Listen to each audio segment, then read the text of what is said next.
할렐루야. 여러분도 2024년 하반기 수요 예배 가운데 하나님의 은혜를 사모하며 믿음으로 승리하시길 축복합니다. 오늘 본문은 이스라엘 네 번째 사사 여선지자 드보라에 대한 말씀입니다. 이전까지 저희 네 명의 사사를 말씀을 통해 나눴는데요. 온니엘, 기드온, 에훗, 돌라 이 네 명에 대한 말씀을 들었는데 여러분 잘 아시다시피 사사들은 대사사와 소사사가 있는데 특별히 대사사는 사이클 있죠. 사사들이 등장할 때 타락, 심판, 회개, 구원. 이스라엘 백성이 타락했고 그 타락으로 말미암아 하나님께서 이방 나라들을 통해서 심판하고 괴로우니까 회개를 하면 하나님께서 사사를 보내서 구원했다. 그리고 또 타락해서 또 고통을 당하고 이제 이런 사이클이 반복되는데 이게 350년간 계속됐습니다. 오늘 본문의 드보라는 대사사인데 이 사이클이 분명하게 드러나 있는 사사인데 한번 말씀을 통해서 한번 확인해 보겠습니다. 본문 1절 말씀을 보시겠습니다. 에훗이 죽으니 이스라엘 자손이 또 여호와의 목전에 악을 행했다. 타락이죠. 2, 3절 같이 또 한번 보시겠습니다.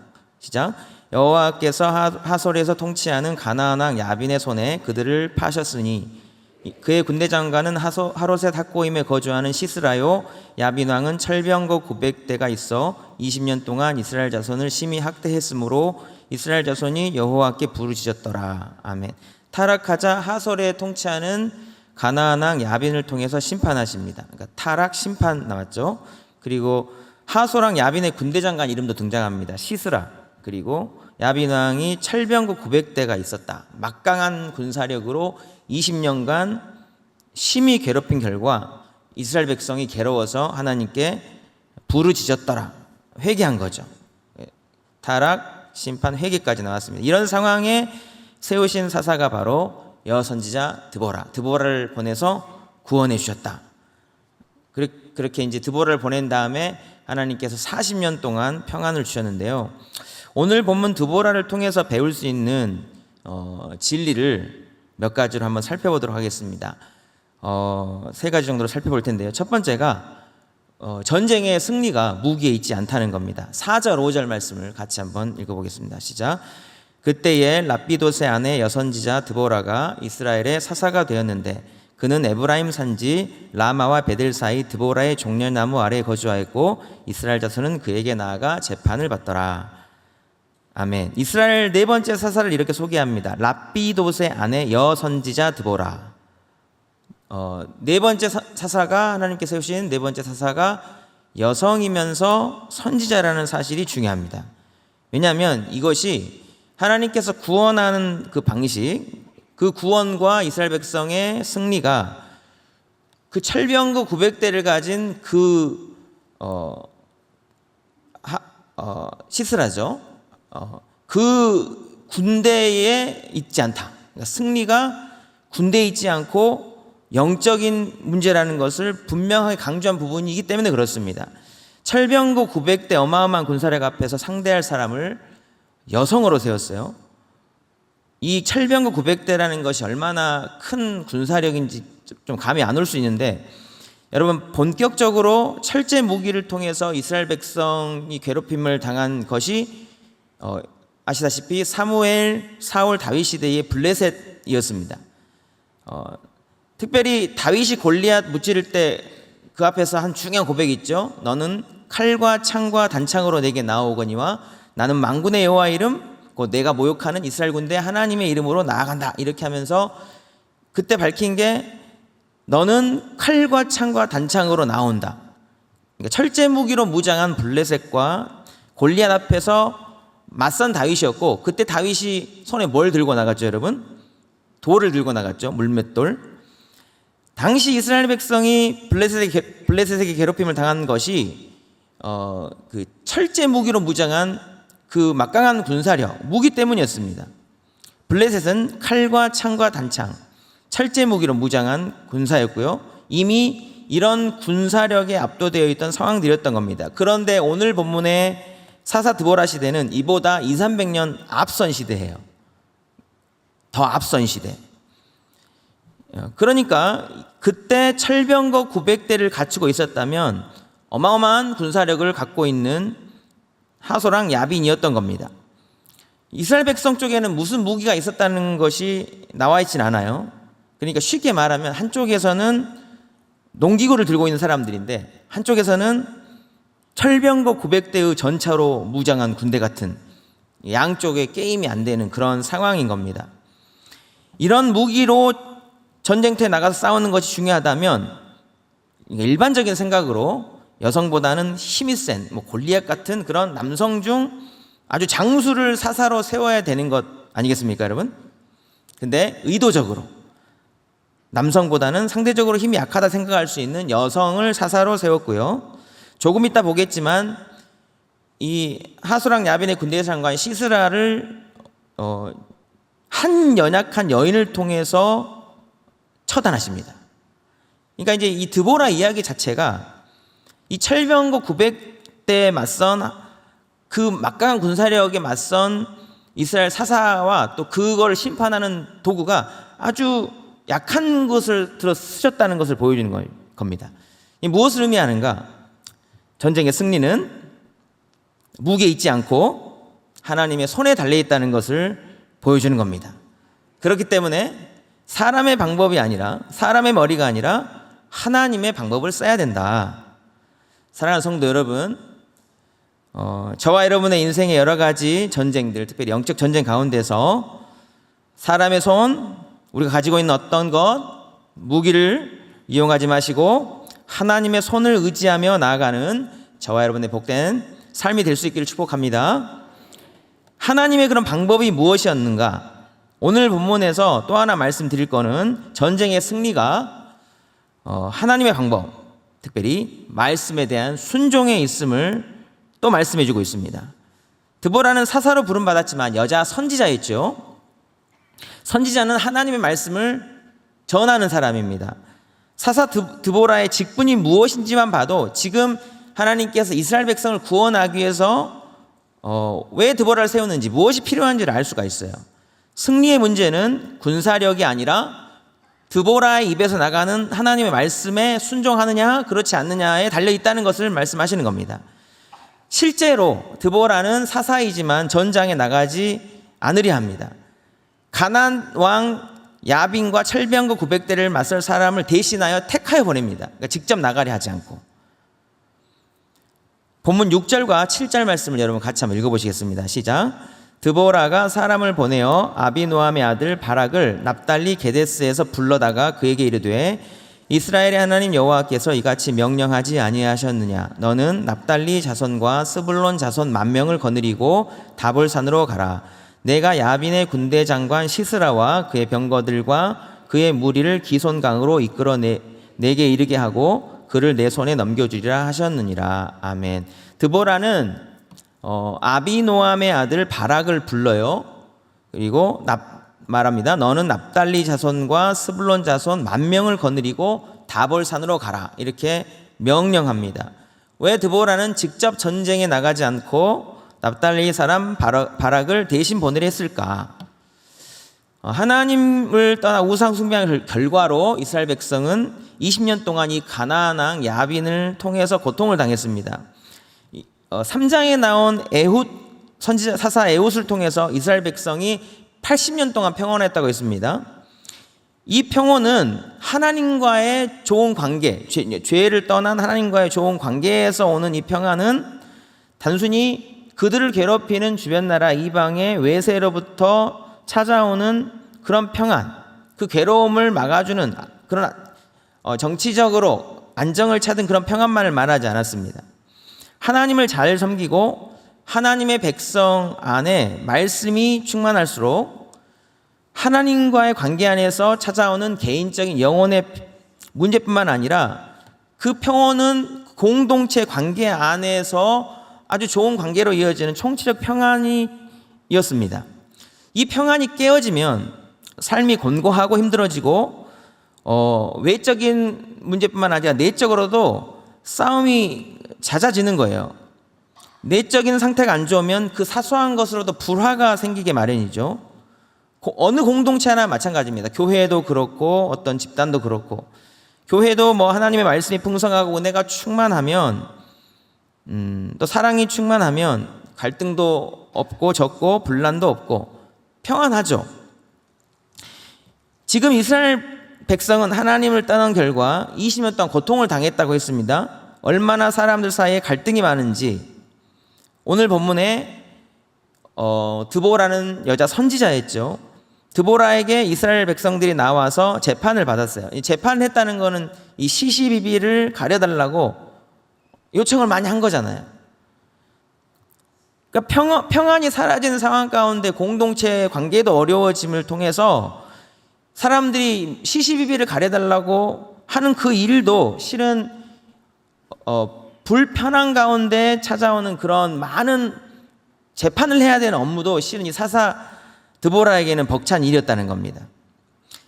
그래서 바락을 불러서 하나님의 말씀을 전하고 그를 보내려 했던 거예요.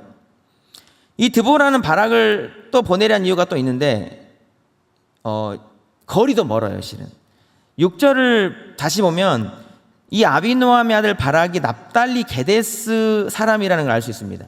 납달리 게데스는 갈릴리 서북쪽 제일 이스라엘 땅에서 제일 높은 곳이고 이 드보라가 살고 있는 곳은 에브라임 산지 라마와 베델 사이였어요. 이거는 남유다를 제외하고 나머지 북이스라엘의 가장 밑단이라고 생각하면 됩니다. 그리고 그 납달리 그 지파 쪽에 오늘 지금 공격을 한 하소랑 야빈이 거주했습니다. 그러니까 드보라가 살고 있는 곳은 가장 남쪽이고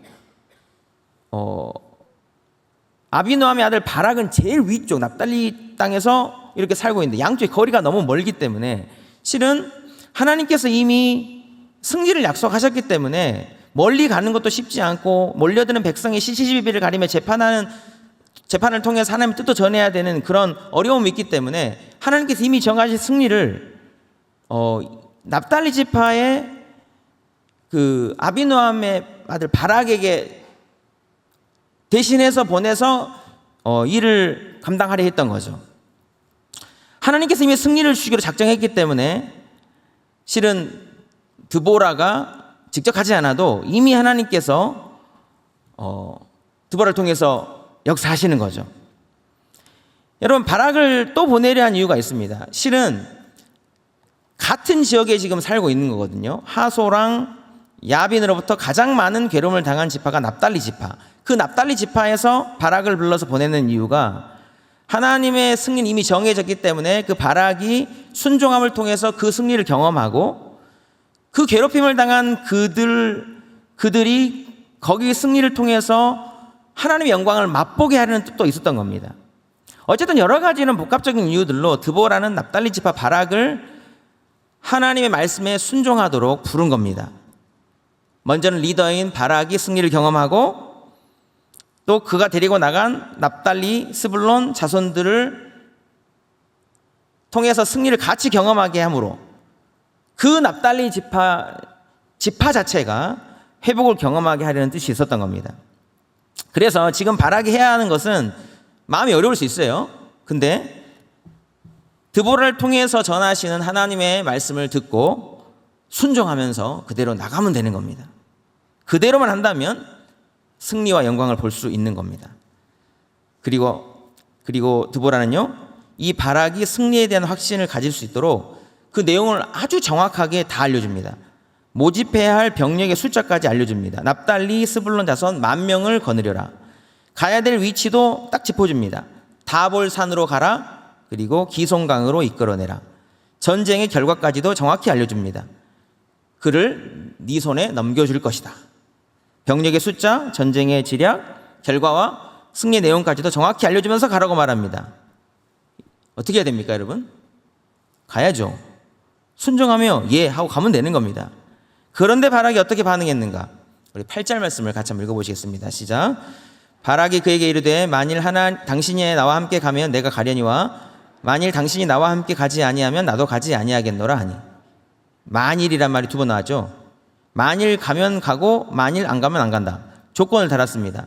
이미 여러분 약속된 승리가 삐걱거리고 있는 겁니다. 드보라 당신이 나와 함께 가면 내가 갈 것이고 함께 가지 않으면 안 갈 것입니다. 이것이 어떤 말인지 아시겠습니까? 그냥 어린이같이 반응한 거예요. 어린이. 나 무서워. 같이 안 가면 안 갈 거야. 뭐 이렇게 한 거죠. 두려움 때문에 하나님 말씀이 어떤 뜻인지, 어떤 영광이 기다리고 있는지 모르고 어린아이처럼 반응한 바락. 드보라가 이 어린이같이 반응한 바락의 모습을 보면서 어쩔 수 없이 같이 간다고 합니다. 근데 마음은 좋지 않아요? 화가 난 것 같아요. 9절 말씀을 같이 한번 보시겠습니다. 시작. 이르되 내가 반드시 너와 함께 가리라. 그러나 내가 이번에 가는 길에서는 영광을 얻지 못하리니 이는 여호와께서 시스라를 여인의 손에 파실 것임이니라 하고 드보라가 일어나 바락과 함께 게데스로 가니라. 반드시 너와 함께 가리라. 이 순종하지 않는 바락에 대해서 화가 난 것 같아요. 그러나 내가 이번에 가는 길에서는 영광을 얻지 못할 것이다. 여호와께서 시스라를 여인의 손에 파실 것이다. 그러니까 순종해서 그대로 이해하면서 간다면 큰 승리를 또한 영광을 얻을 준비를 하나님께서 이미 다 해놓으셨는데 그 승리는 내 것인데 이제 이렇게 조건을 다하는 너의 그 완전하지 못한 순종은 너에게 승리를 줄 수 없게 되는 거고 결국은 이 시스라는 결국 하나님께서 처단하실 텐데 너의 손이 아닌 한 여인의 손을 통해서 시스라를 죽일 것이다 이렇게 말씀하는 겁니다. 사랑하는 성도 여러분, 이 바락의 불순종이라고 해야 될까요? 뭐 가긴 갔으니까 이 불순종이 얼마나 부끄러운 것인지를 이 드보라 입을 통해서 말하시잖아요. 한 여인을 통해서 하나님 일을 할 것이다. 결국 하나님의 계획은 이루어지지만 바락은 영광을 얻을 기회를 놓쳐버린 겁니다. 다음에 좀 나오는데요. 이 다른 한 여인, 이 여인을 통해서 시스라는 처단됩니다. 군대장관 시스라는 죽긴 죽어요. 근데 한 여인의 손을 통해서. 하나님은 이렇게 일하십니다. 어차피 승리의 결과는 하나님의 손에 있고 하나님이 이기시겠다 하시면 이기는 거예요. 근데 바락은 자기에게 올 수 있는 그 중요한 승리의 경험, 영광의 순간을 불순종으로 말미암아 던져버렸다는 겁니다. 다른 사람에게 넘겨버렸다는 거예요. 이 바락의 모습을 통해서 우리가 무엇을 배울 수 있는가? 참 순종이 중요하다. 여러분, 바락은 순종한 겁니까? 순종하지 않은 겁니까?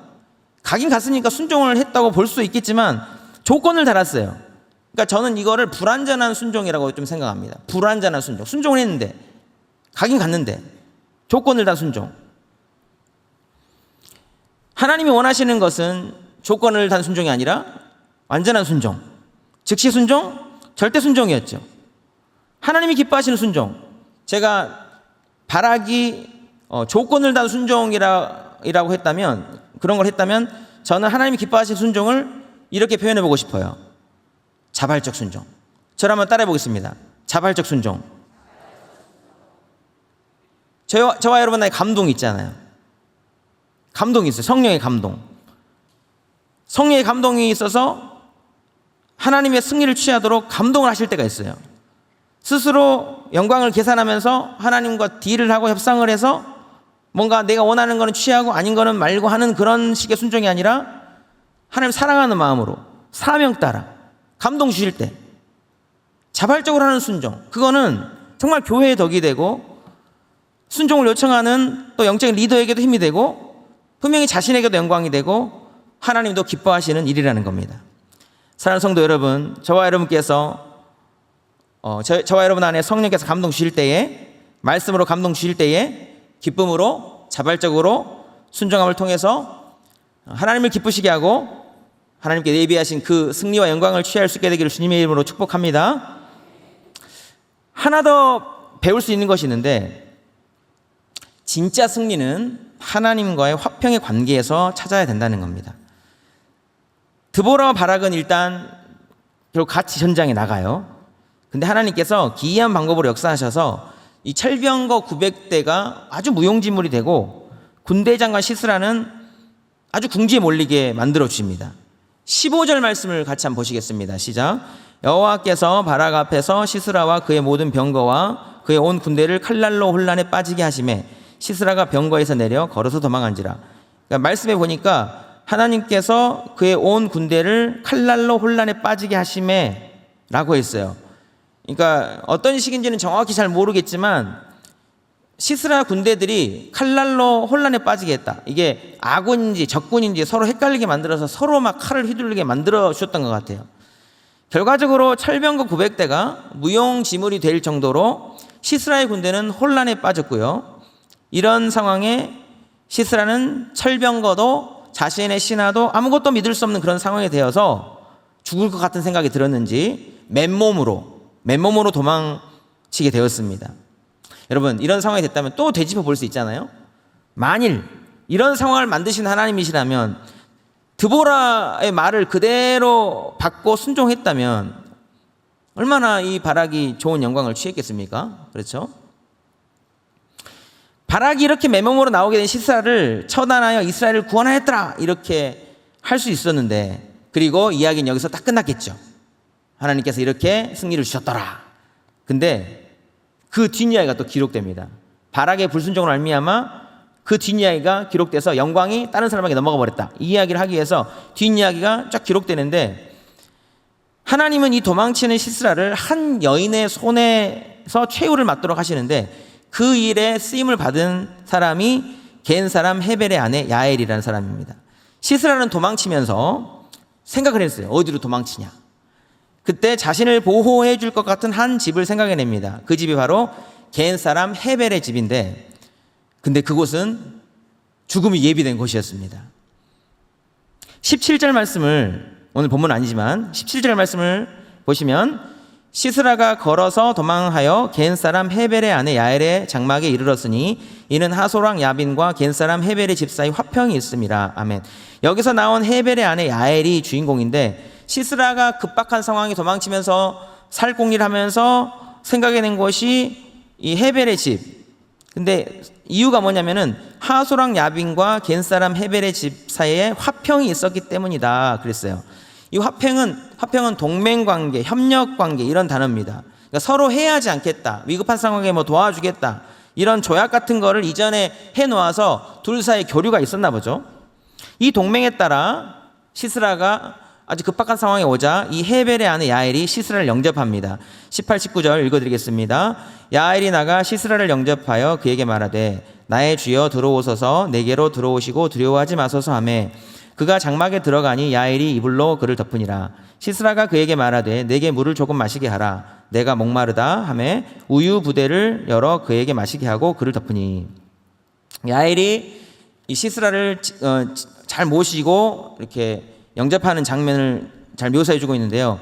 그러니까 화평의 관계가 있었기 때문에 시스라를 극진히 잘 모셨는데, 시스라는 야엘의 공개를 받고 마음이 좀 편안해진 것 같아요. 근데 성경 읽어보니까 한쪽으로는 두려움을 없애지 못해서 20절에 보니까 어떤 사람이 있느냐 하거든 없다 하라. 그러니까 누군가가 와서 자기를 찾으면은 없다고 이렇게 말을 해달라고 하는 거죠. 그러니까 지금 한쪽에서는 불안한 마음이 있고 한쪽에서는 또 나는 괜찮겠다, 화평의 관계가 있으니까 괜찮겠다 이렇게 생각하고 있는 그런 상황인 거죠.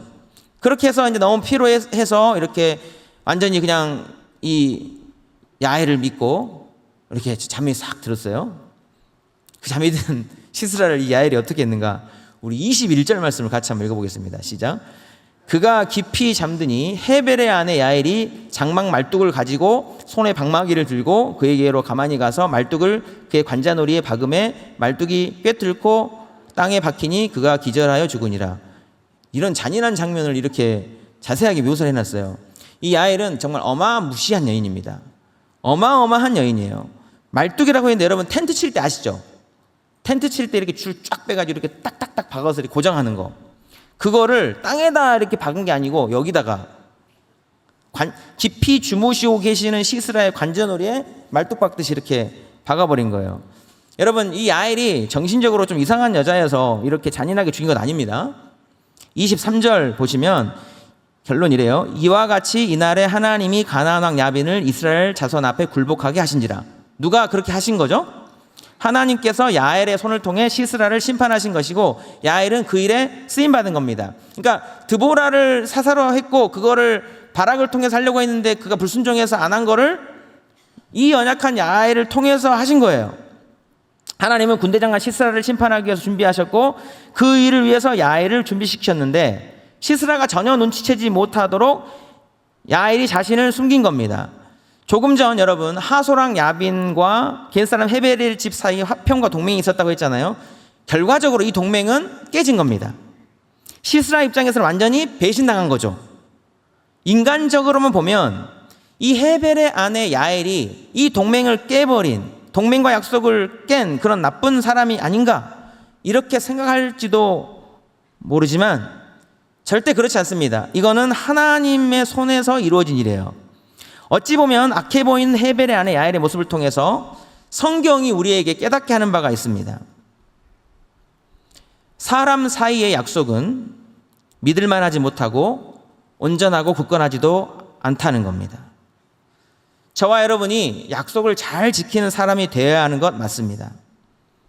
오늘 하소랑 야빈과 겐사람 헤벨 집 사이의 약속도 정상적인 관계에서, 평등의 관계에서 서로의 유익을 위한 동맹이 아니었다는 것을 기억해야 됩니다. 한쪽은 철병거 900대를 가진 억압자이고 한쪽은 유목민 약자입니다. 겐사람 헤벨은 아마도 살기 위해서 동맹을 맺을 수밖에 없었을 것이라는 겁니다. 생명이 더 중요하기 때문에. 평등한 관계에서 서로에게 신의를 지켜야 하는 그런 동맹이 아니었다는 겁니다. 오늘 본문에서 말했던 그 둘 사이 화평이라는 것은 성경에서 말하는 샬롬, 그게 아니에요. 생명이 중요하기 때문에 살기 위해서 어느 쪽에서 깨든지 문제가 없는 불완전한 화평이었던 겁니다. 헤벨의 아내 야엘은 정복자 앞에서 피정복자로 동맹을 하고 있지만 생명까지도 의지하는 그런 동맹은 아니었죠. 헤벨의 아내는 지혜로운 여인입니다. 진짜 자기를 살게 하고 죽게 하는 권세가 어디 있는지를 아는 여인입니다. 지금 시스라에게 하나님의 심판이 임박해 있는 것을 알고 있는 헤벨의 아내 야엘이 이스라엘의 대적자, 하나님의 대적자를 숨겨주고 살려줌으로 인해서 자기가 하나님의 대적이 될 수는 없는 거죠. 그가 먼저 처단함으로 하나님 편에 선 겁니다. 이 아이를 통해서 배울 수 있는 것도 하나는요, 영원하시고 전능하신 하나님과의 동맹만이 우리에게 영원한 생명을 주고 영원한 평안과 안전을 보장해 준다는 것입니다. 시스라와 야엘 사이에 맺은 약속은 깨져버렸습니다. 당연합니다. 세 가지 측면에서 당연합니다. 일단 인간은 영원하지 않습니다. 약속을 둘 사이에 했는데 한 명이 죽으면 약속이 깨집니다. 또 하나, 인간 스스로가 믿을만하지 못한 존재입니다. 상황에 따라, 환경에 따라 언제든 마음이 변할 수 있는 존재가 인간입니다. 그렇기 때문에 그 동맹이 영원할 수가 없습니다. 아무리 둘 사이에 누가 한 명이 잘 지키려 해도 한쪽이 변하면 깨질 수밖에 없는 겁니다. 세 번째, 약속을 잘 둘이 지키려고 했는데 이 약속을 강압적으로 깨버리는 더 큰 힘이 존재한다는 거예요. 늘 언제나. 하나님께서 하소랑 야빈에게 힘을 주시고 시스라에게 잠시 힘을 주셔서 그 힘으로 이스라엘 백성 위에 잠시 군림할 수 있었을지 모릅니다. 그러나 그는 심판의 도구일 뿐이었습니다. 그 교만한 자를, 하나님도 아니면서 하나님같이 행하면서 하나님 사랑하는 이스라엘 백성들을 괴롭힌 그의 수명은 한계가 있는 거예요. 전능하신 하나님의 손 안에서 그의 때에 맞게 끝나게 되어 있었습니다. 사랑하는 성도 여러분, 인간과 인간 사이 약속은 이러한데 우리를 가장 안전하게 지킬 수 있는 약속은 어디 있겠습니까? 다 아시다시피 하나님과 우리 사이의 약속만이, 하나님이 보장하시고 지키시는 언약만이 영원하고 안전한 줄 여러분 믿으실 수 있기를 간절히 축복합니다. 영원한 보장이 있는 그 약속의 관계 안에 저와 여러분의 삶을 굳건히 메어 두실 수 있기를 축복합니다. 우리가 예수님으로 말미암아 하나님과 영원한 언약 안에, 언약의 관계 안에 들어와 있다는 사실을 잊지 마시고 우리에게 베풀어 주신 그 깨지지 않는 구원의 은혜에 감사하면서 늘 승리하며 사실 수 있기를 축복합니다. 그 약속을 영원히 지키시는 하나님의 성품을 닮아서 저와 여러분도 하나님과의 약속을 소중히 지키면서 말씀에 승리하며 사시기 바랍니다. 순종하며 사시기 바랍니다. 그럴 때 하나님께서 늘 승리를 허락하시고 우리를 평안의 길로 인도하여 주실 줄 믿습니다. 오늘 본문 말씀을 정리하면 전쟁의 승리가 무기에 있지 않다. 전쟁의 승리는 말씀에 순종하는 것에 있다. 진짜 승리를 영원하시고 전능하시고 변하지 않으시는 하나님과의 언약의 관계 안에서 찾으라 말씀하십니다. 예수 그리스도 안에 있는 이 귀한 변하지 않는 약속을 신뢰하고 의지하며 날마다 귀한 승리의 은혜를 누리시며 하나님께 영광 돌리며 살아가는 저와 여러분의 복된 삶이 될 수 있기를 주님의 이름으로 축복합니다. 기도하겠습니다. 사랑의 하나님 아버지, 오늘 본문 사사 드보라의 말씀을 통해 우리 삶의 모든 전쟁의 승리가 어디에 달려 있는지를 깨닫게 됩니다. 승리를 주시는 분이 하나님이시기 때문에 우리가 가진 무기를 의지하지 않게 하시고 말씀에 순종하는 자 되게 하여 주옵소서. 자발적 순종, 기쁨의 순종, 조건 없는 순종으로 하나님께서 이미 예배하신 승리를 취하는 자 되게 하여 주시고 우리 안에 있는 순종의 장애물들을 성령의 능력으로 제하게 하사 하나님을 사랑하고 주님 사랑하는 뜨거운 사랑의 마음을 가지고 기쁨의 순종할 수 있도록 인도하여 주옵소서. 우리 삶의 승리와 평안을 주시는 하나님 찬양합니다. 우리 함께 하실 줄 믿고 감사를 드립니다. 승리를 주실 하나님 찬양하며 예수님의 이름으로 기도드리옵나이다. 아멘.